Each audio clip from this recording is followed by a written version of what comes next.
Bangkok, 1971. The air inside the gym was heavy, not just with humidity, but with the specific, suffocating weight of expectation. Everyone present had come to see a war. They expected rounds of punishment, the clashing of shins, the endurance of pain. What they witnessed instead was not a fight, but a dismantling.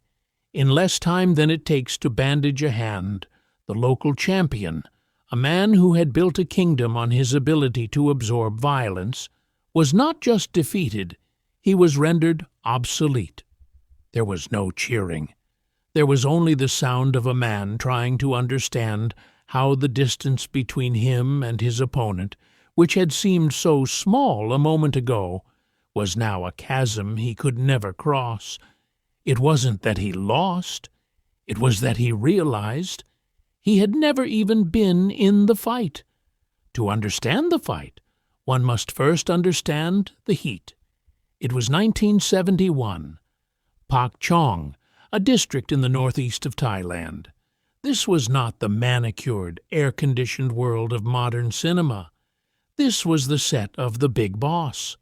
The location was remote, buried in the interior, where the humidity didn't just linger, it pressed down on you. It was a suffocating wet blanket that made movement difficult and patience scarce. For the cast and crew arriving from Hong Kong, the environment was a shock. They were city people accustomed to the rhythm of the harbor, now stranded in a place where the mosquitoes were relentless and the amenities were non-existent. The isolation bred a very specific kind of tension. There were no distractions here. There was only the work, the heat, and the waiting. In this pressure cooker, two distinct hierarchies began to rub against one another. On one side, there was the Hong Kong crew led by a man who was at that time merely a rising prospect. Bruce Lee was not yet a global icon. To the world, he was Kato from the Green Hornet, or perhaps just another actor trying to break into the Mandarin film market. He was slim, intense, and constantly moving, shadow boxing between takes, stretching against trees, his mind seemingly vibrating at a frequency higher than everyone else's. On the other side were the locals, the Thai stuntmen and extras. These were not actors who learned to fight. They were fighters who had learned to act. In Thailand, martial arts is not a philosophy discussed in tea houses. It is Muay Thai. It is the art of 8 limbs. It is a brutal, pragmatic, and deeply respected vocation. A Muay Thai fighter is forged through the collision of bone against bone. They respect durability. They respect the ability to stand in the pocket and trade damage. To them, this visitor from Hong Kong was a curiosity, bordering on a joke. They watched him from the sidelines. They saw the fluid, dancing footwork. They saw the flowery hand gestures of Wing Chun. They saw a man who refused to stand still. In the gymnasiums of Bangkok, moving backward was often seen as a sign of weakness. To retreat was to lose face. Lee, with his bouncing rhythm and constant feints, looked nothing like the warriors they idolized. They whispered among themselves in the shade of the banyan trees. They called him a dancer. They doubted the power behind the speed. It is the nature of men who fight for a living to test boundaries. It is an unwritten law of the stunt world. The new guy must be measured. But this was more than just hazing. This was a clash of fundamental beliefs. The Thai fighters believed in the solidity of the earth, in rooting oneself to the ground and delivering power like a falling tree. Lee believed in becoming water. The friction was inevitable. It wasn't born of malice, but of a genuine, professional skepticism. The locals looked at the script, which called for Lee to defeat lines of enemies, and they scoffed. They looked at the man, weighing 135 pounds, and they shook their heads. The air in Pa Chong grew heavier. charged with unspoken challenges. It was no longer a question of if a confrontation would occur. It was simply a question of who would be brave enough, or foolish enough, to step forward first. The stage was set not by a promoter, but by the stifling boredom of a film set and the wounded pride of a fighting culture that felt it was being pantomimed by an outsider. The challenge did not come from the loudest man in the room. It rarely does. The loud men are usually performing. The dangerous men are usually watching. Among the local stunt team, there was one individual who commanded a quiet, deferential respect from his peers. He was a man we will simply call the challenger. He was not merely a stuntman. In Thailand, the line between stuntman and professional fighter is often non-existent. He was a veteran of the stadiums in Bangkok, a man who had retired from professional competition not because he was injured, but because he had aged out of the rankings. He was built like the roots of an old tree, compact, dense, and visibly hardened. His shins were not smooth, they were knobby and calcified, the result of years of kicking heavy bags and human ribs. When he walked with the flat-footed assurance of someone who knows he cannot be easily knocked down. He had been watching Bruce Lee for days. He had watched the choreography, the planned movements, the theatrical reactions. To a man raised in the brutal honesty of the ring, where a single mistake results in unconsciousness, Lee's movements looked suspicious. They looked too perfect, too light. The challenger was not a villain. He was a skeptic. He believed in physics, not mysticism. He wanted to know if the speed was real or if it was merely a trick of the camera lens. The challenge was not issued with a shout. It was a diplomatic inquiry. During a break in filming, while the crew sought shelter from the midday sun, the challenger approached one of the assistant directors. The conversation was low, respectful, but firm. He did not want a brawl. He wanted a technical exchange. He wanted to test the Gong Fu man against the science of Muay Thai. When the message was relayed to Lee, there was no flare of anger. There was no puffing of the chest. Witnesses recall that Lee was sitting, drinking water, sweat already drying on his skin. He listened to the translation. He looked at the challenger, who stood 20 feet away, arms crossed, waiting. Lee simply nodded. "Okay," he said, "let's go."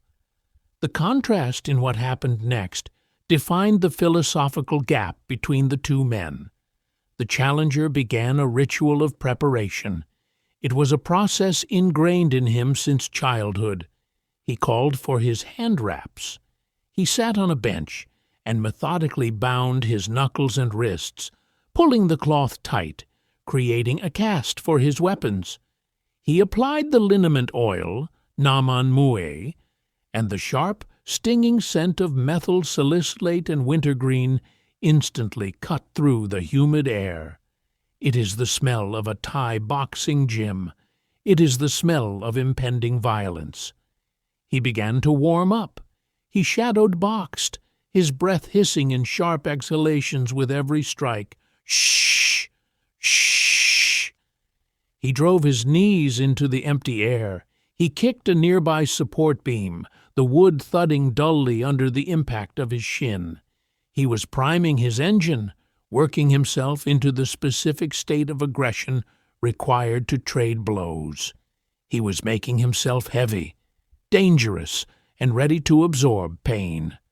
Bruce Lee did none of these things. He did not wrap his hands.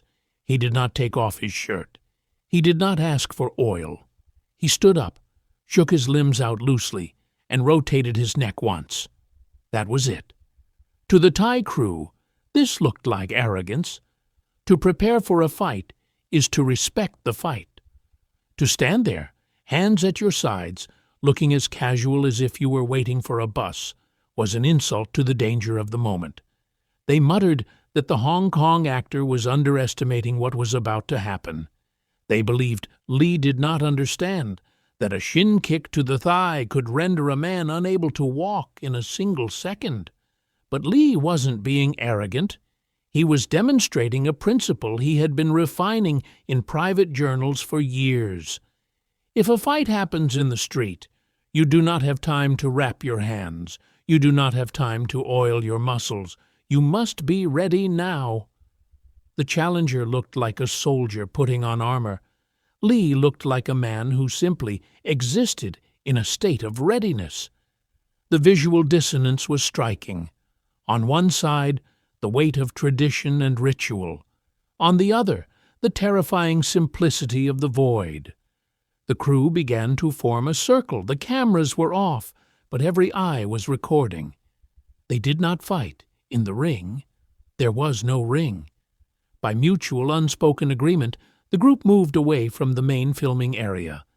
They walked to a clearing behind the equipment sheds, a patch of hard-packed earth bordered by high grass and the river.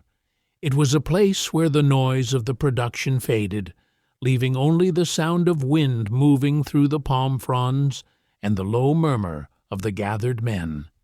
This seclusion changed the nature of the event. It stripped away the performance. There were no cameras here to capture a stunt.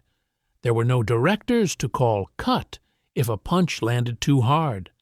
This was a private court, and the verdict would be final. The circle that formed was tight, maybe 20 men. On one side, the Thai stuntmen, arms crossed, faces grim with anticipation. They were betting on durability. They knew their man could take a baseball bat to the ribs and keep coming. On the other side, the Hong Kong producers and Raymond Chow, their faces pale.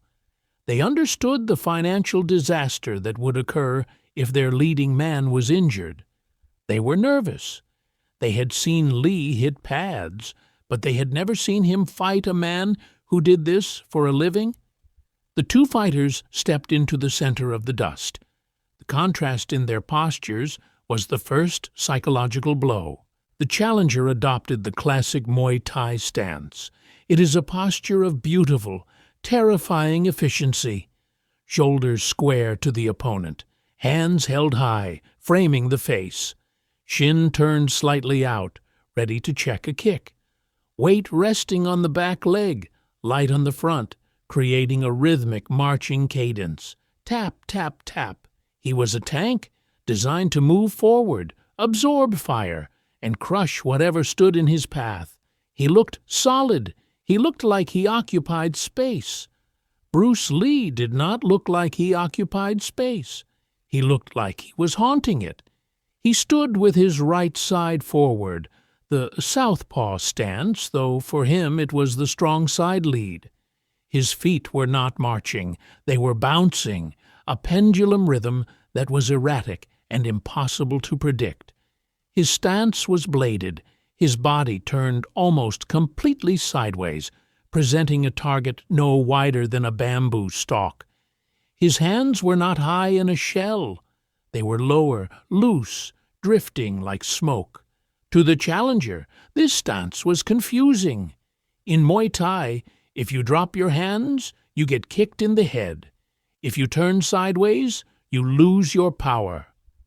He looked at Lee and saw a man breaking every rule of combat. He saw openings everywhere. But what the challenger interpreted as openings were actually traps. The air in the clearing seemed to drop in temperature. The casual chatter of the crew died out completely. The challenger hissed a breath through his teeth, tapped his gloves together, and took a heavy step forward, closing the distance. He was waiting for Lee to brace himself. Lee did not brace. He stopped moving. He went perfectly still. For a long second, there was no sound at all. Just two men, separated by 3 feet of air, staring at one another across a divide of philosophy. The tank versus the ghost, the immovable object versus the irresistible force. Then the challenger twitched. The fight began not with a bang, but with a sudden, jarring disruption of physics. The challenger moved first. Relying on the rhythm of the stadium, he initiated a standard probe, a low roundhouse kick aimed at Lee's lead leg. It was a test, a way to gauge reaction speed and condition the opponent to pain. In a normal bout, the opponent would either check the kick with their shin or retreat. Lee did neither. As the challenger's hip turned over, Lee exploded. He didn't move away from the danger. He moved directly into the center of it. Jeet Kune Do, the way of the intercepting fist. Before the challenger's leg could reach full extension, before it could generate its devastating power, Lee's lead leg shot out in a straight line.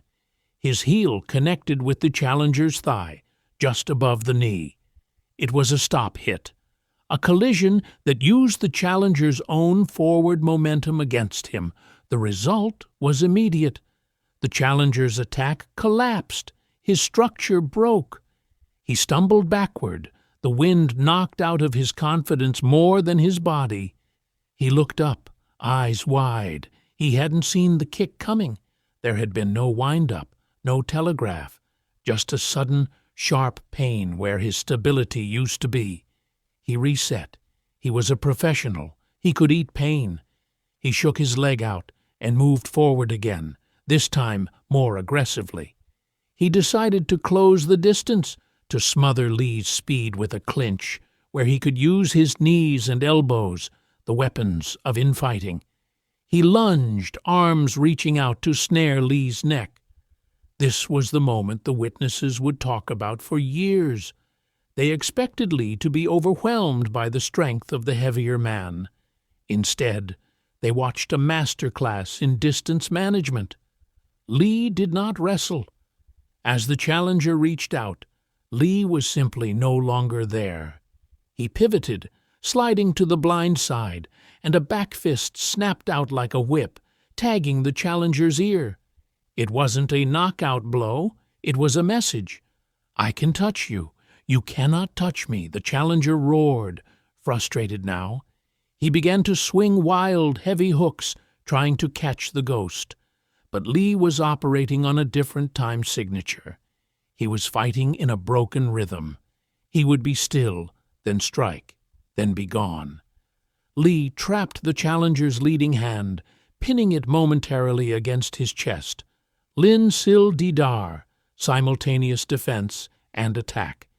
In the same motion, Lee's other hand stopped inches from the challenger's nose, then flicked out, tapping him. It was surgical. There was no wasted movement. Lee wasn't breathing hard. He wasn't bouncing anymore. He was stalking. Every time the challenger tried to plant his feet to generate power, Lee disrupted his balance with a quick low kick or a feint. The challenger was drowning on dry land. He was swinging at smoke. The realization hit him harder than any punch. His strength, his conditioning, his iron shins, none of it mattered. He was fighting a man who controlled the one thing he couldn't train for, the space between them. The fight had lasted less than a minute. The challenger stood in the center of the circle, chest heaving, hands dropping. He looked at Lee, and for the first time there was no aggression in his eyes, only a profound, terrifying confusion. The fight did not end with a knockout. There was no body lying unconscious in the dust. That would have been a fight for the crowds, a display of dominance. What happened instead was a display of control. The challenger stood there, his guard porous, his lungs burning in the heavy Thai air. He waited for the finish. In the logic of the ring, this is when the superior fighter closes the show. He expected Lee to swarm him, to deliver the final combination that would drop him to the dirt. He braced for the impact, but the impact never came. Bruce Lee dropped his hands. He stepped back, returning to that loose, casual posture he had held before the violence began. He didn't smile. He didn't taunt. He simply looked at the challenger, his chest rising and falling in a slow, controlled rhythm. He signaled with a small, open palm gesture, "It is finished." The silence that followed was heavier than the heat. The onlookers were paralyzed. The Thai stuntmen, who had been ready to cheer for blood, were now staring at the ground, processing the dismantling of their champion. The Hong Kong crew was silent, stunned by the efficiency of what they had just seen. The challenger stared at Lee. In that moment, the hierarchy of the set, and perhaps the hierarchy of the martial arts world, shifted. He realized that Lee had spared him. He could have broken his knee with that first interception. He could have driven a fist through his jaw when the clinch failed, but he hadn't. Lee had not fought to destroy the man. He had fought to destroy the idea. He had dismantled the misconception that mass equals danger.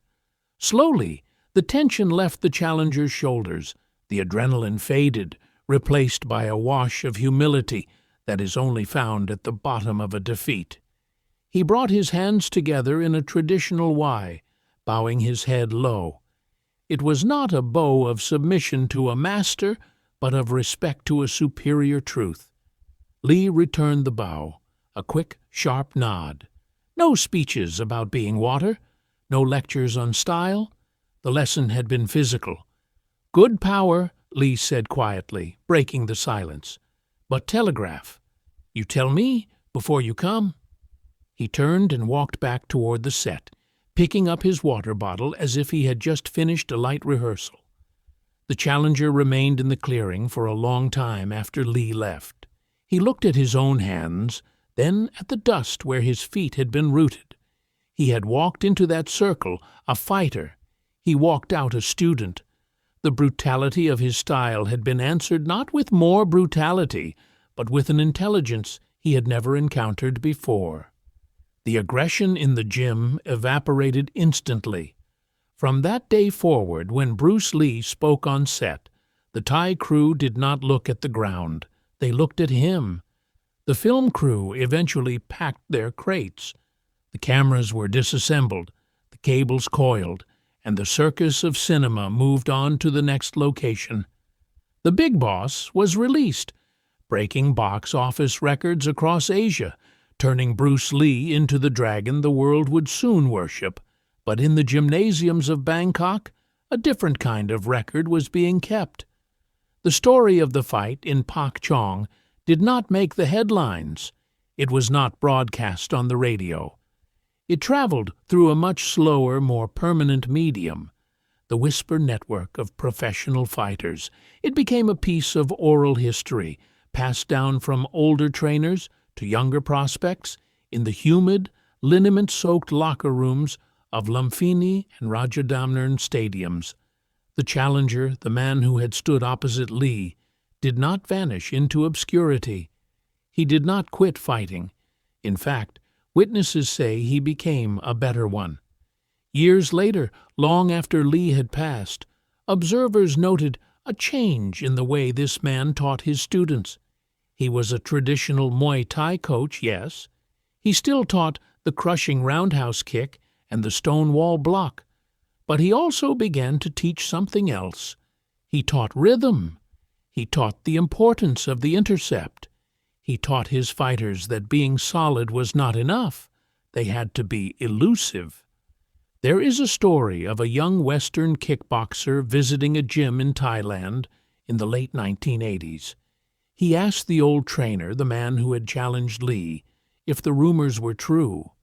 He asked if Bruce Lee was really that good, or if it was just movie magic. The old man didn't get angry. He didn't defend his national pride. He simply tapped his temple. He was not fighting with his hands, the old man said. He was fighting with this. He was fighting with time. That is the true legacy of that afternoon in the dust. It wasn't about Kung Fu defeating Muay Thai. It wasn't about one style dominating another. That is a shallow interpretation. The legacy was the bridge that was built between them. Because of that secret match, the wall of arrogance that separated the martial arts began to crack. The Thai fighters realized that the skinny actor had discovered a universal truth about combat, that the ultimate technique is having no technique. That adaptation is the only survival strategy. Today, if you look at the highest levels of combat sports, if you look at the champions of MMA, you see the echoes of that fight. You see fighters who blend the devastating clinch of Muay Thai with the elusive footwork of fencing and the interception principles of Jeet Kune Do. They are living artifacts of the lesson Lee taught in 1971. The clearing in Pak Chong is overgrown now. The specific patch of earth where the intercepting fist met the Thai roundhouse is likely lost to the jungle. But the vibration of that collision is still felt. It reminds us that the goal of the martial artist is not to win a belt, or to look good on camera, or even to defeat an enemy. The goal is to strip away the non-essential, to remove the ego, the ritual, and the fear until all that remains is the truth. Bruce Lee walked onto that set, an outsider. He left as a ghost story, a legend whispered by the hardest men in the world, not out of fear, but out of the quiet, terrified respect one gives to a storm that came, changed the landscape, and vanished before it could be named. The fight is over. The lesson continues. If you enjoyed this, please subscribe to the channel, like the video, and press the bell icon so you can receive updates on our upcoming new videos first. Thank you.